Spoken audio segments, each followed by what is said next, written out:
이 사도행전 26장은요, 이 사도행전에 사도 바울이 자신에 대한 이 간증을 세 번 합니다.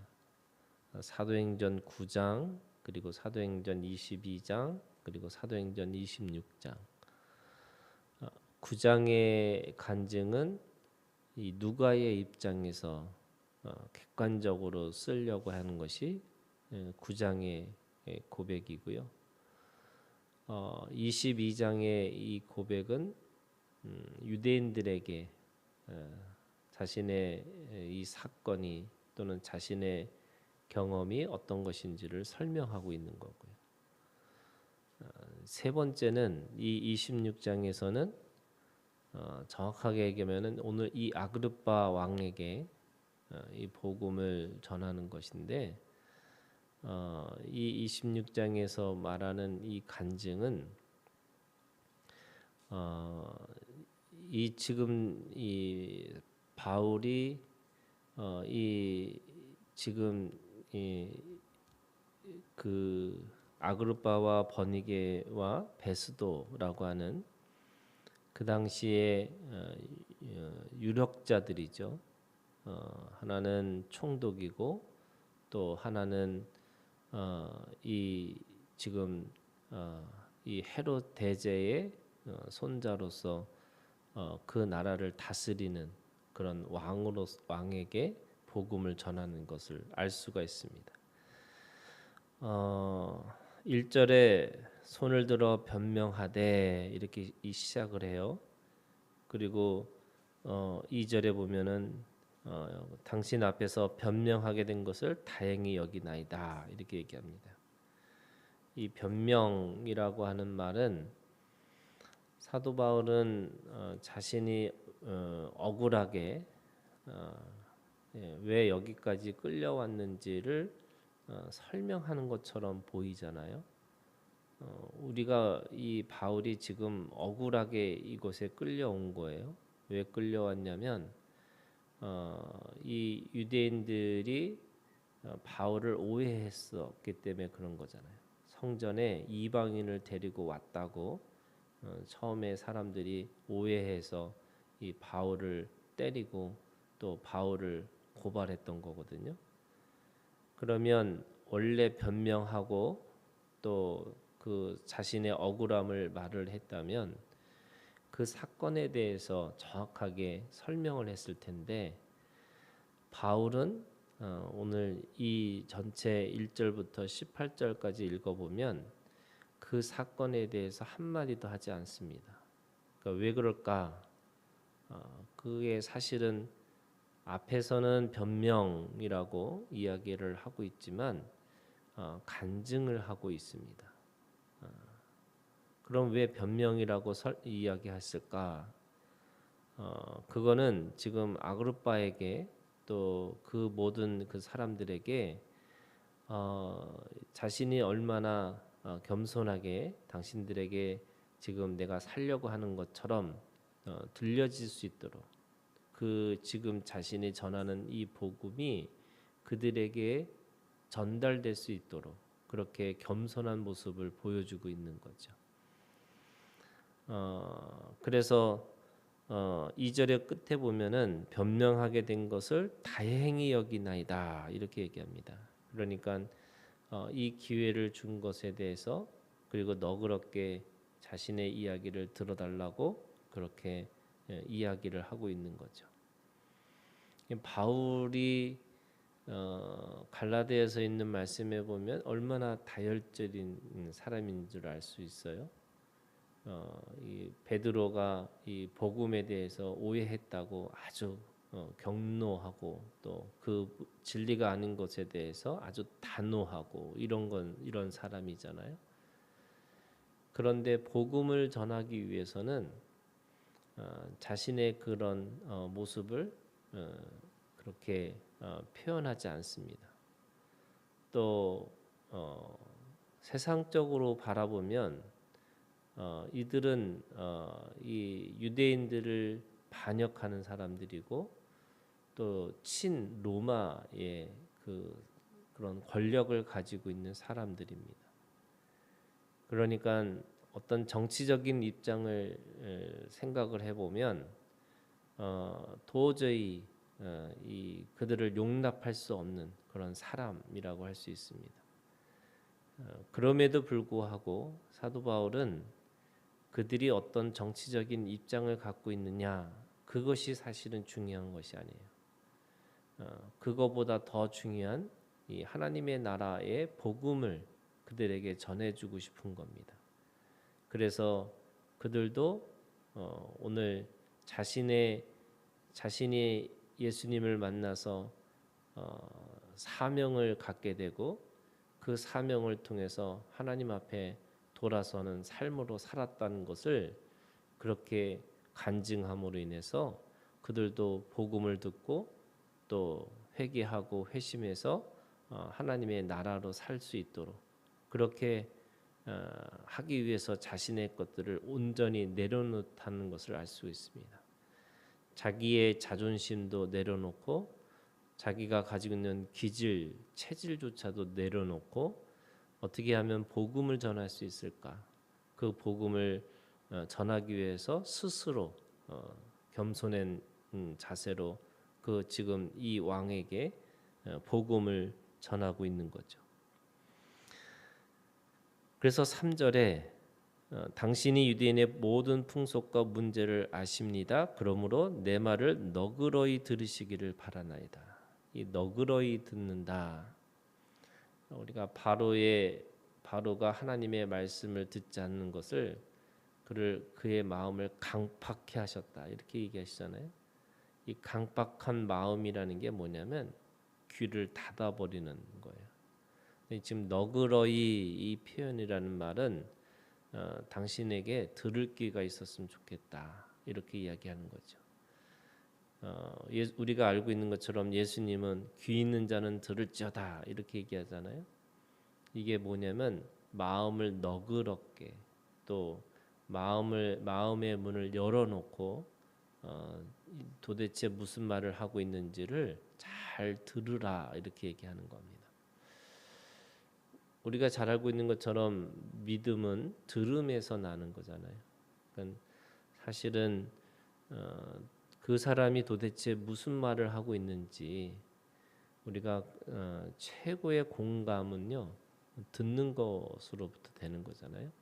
그래서 그 듣는 마음이 있어야지 이게 지혜라고 이야기하고 있고 그 들을 수 있도록 그런 마음을 충분히 헤아려 주는 것도 이 지금 바울이 했던 그런 겁니다. 그래서 그의 마음을 열어놓고 자신의 이야기, 자신의 간증을 들어보라 이렇게 이야기하고 있습니다.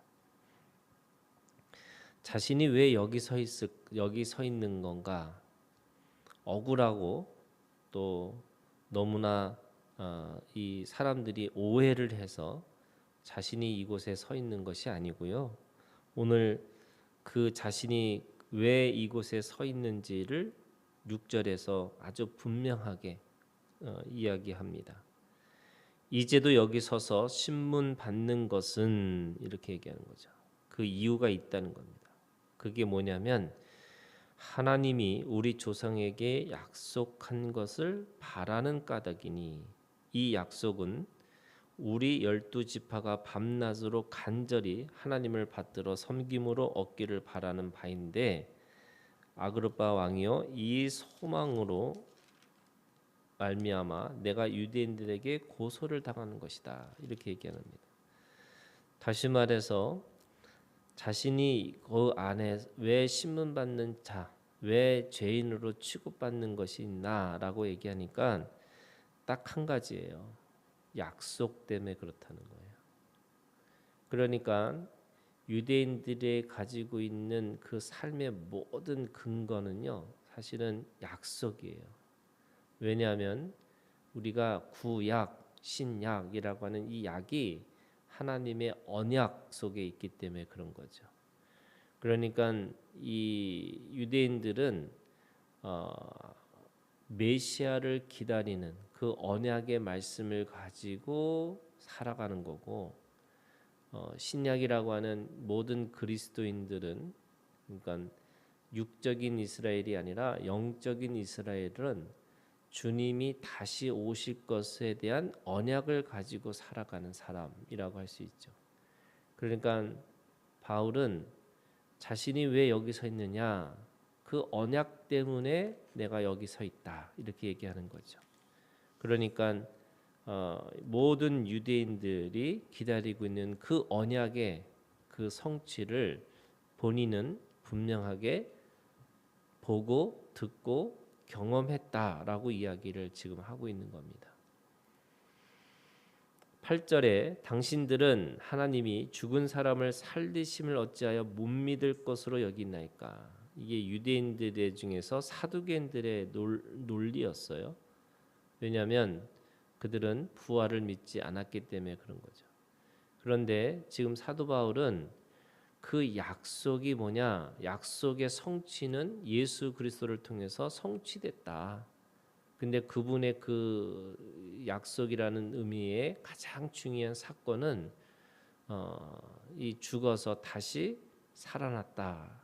하나님 앞에서 그 죽은 사람이 다시 살아났다는 것을 말씀하고 있는 거고, 그렇게 고백하고 있는 거죠.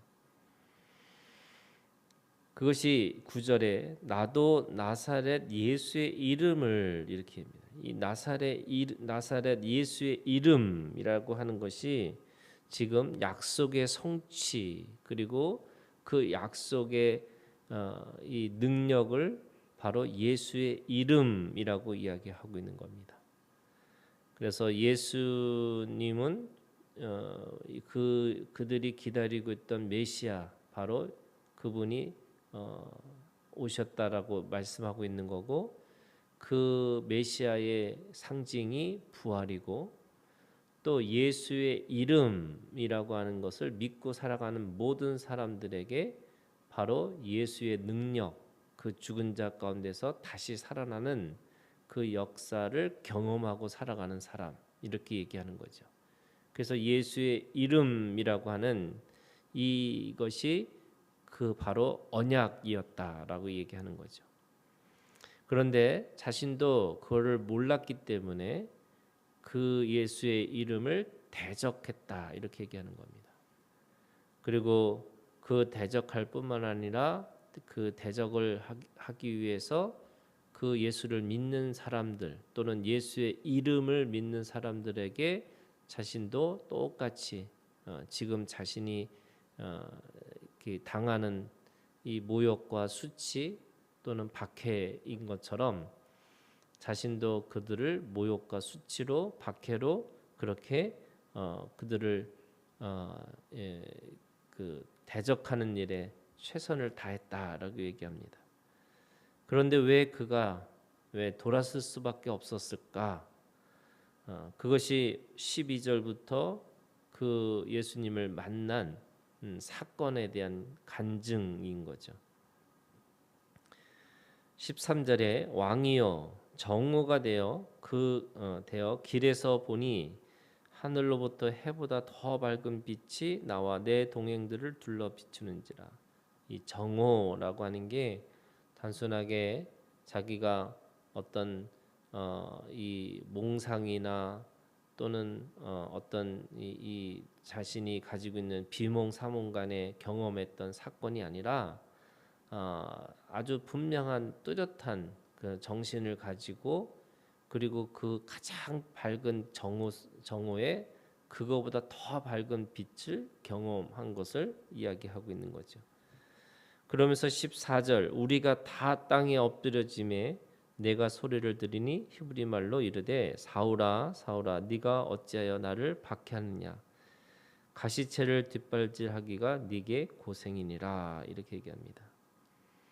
그러니까 지금 죽으셔서 살아나신 예수 그리스도, 그분을 아주 분명하게 말씀하시는 하나님으로, 또 그분이 실제로 그렇게 우리 가운데 살아 역사하신다는 것을 자신의 그 소리를 통해서, 그 빛을 통해서 아주 분명하게 그걸 경험한 경험을 했다라고 하는 것을 고백하고 있는 거죠.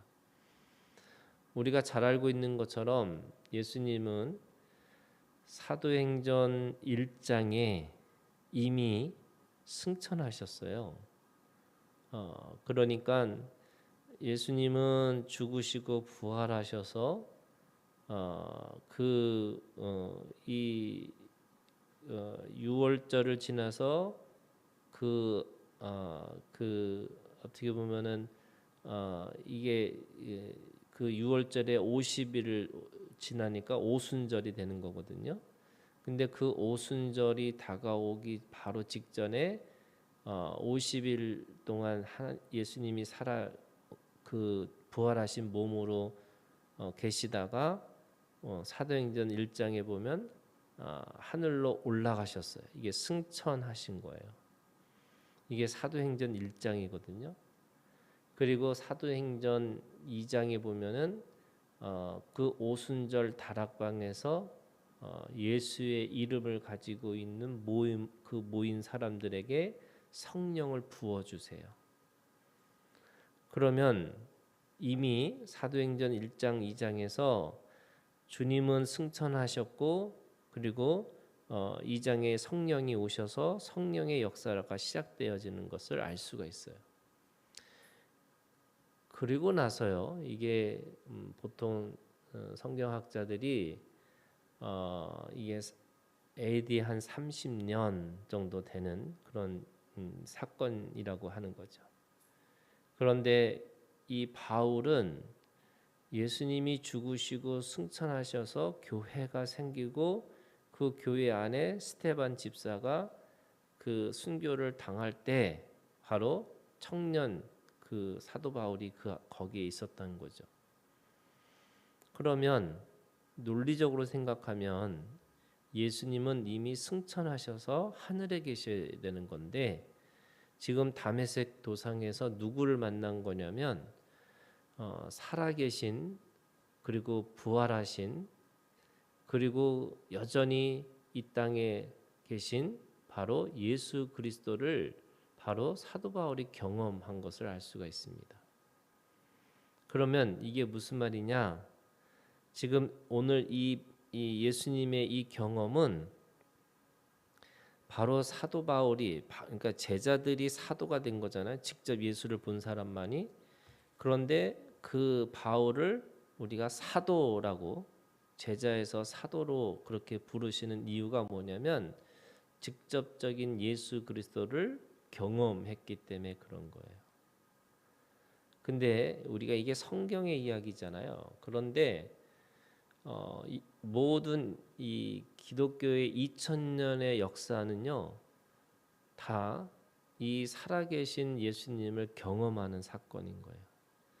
그래서 믿음의 선진들, 다시 말해서 그게 구약에 있는 사람만이 아니라 이 기독교 역사의 2000년의 역사를 들여다보면 이 많은 사람들이 이 우리 가운데 계신 예수 그리스도를 경험하는 사건이었어요. 그래서 오늘 우리에게도 믿는 모든 사람들에게도요. 지금 이곳에 살아계신 예수 그리스도를 경험하고 있는 거예요. 저도 마찬가지예요. 저도 중학교 3학년 때 기도하면서 저도 똑같이 소리를 들었어요. 너는 내 일을 하라고. 그러니까 그 내 일을 하라고 하는 것 때문에 제가 신학을 한 거고 또 결혼하고 나서 성경을 보면서 이 성경에 있는 글씨가 살아 움직여서 이것이 그냥 글씨가 아니고 살아있는 말씀이구나라고 하는 것을 깨닫게 되어진 거거든요. 그리고 늘 성령께서 우리 가운데 말씀하시지만 예수 그리스도가 우리 가운데 또 계신 것을 알 수가 있는 거예요. 그럼 구약에 육체로 오시기 전에 구약에 있을 때도 예수님이 계셨느냐? 사실은 예수님도 계신 거죠. 그러니까 오늘 우리가 성부, 성자, 성령을 늘 오늘 우리 가운데 살아계신 하나님으로 경험하는 것이 우리의 신앙의 시작이라는 거예요. 그냥 이론적이고 논리적이고 내가 지식적으로 예수를 믿는다 이게 아닌 거예요. 그래서 모든 믿음의 사람들은요 이런 체험을 가지고 있어요. 그리고 그 체험을 가지고 있어야지만 세상이 가지고 있는 어떤 논리도 어떤 세상의 지식도 그 체험을 넘어설 수가 없다는 거예요. 그래서 하나님은 우리에게 성경을 통해서 지식을 가르치는 것처럼 보이지만 이 성경이 우리 가운데 실제라는 것을 보여주기를 원하세요. 그래서 살아계신 하나님을 직접적으로 체험하는 사건들이 있는 거예요.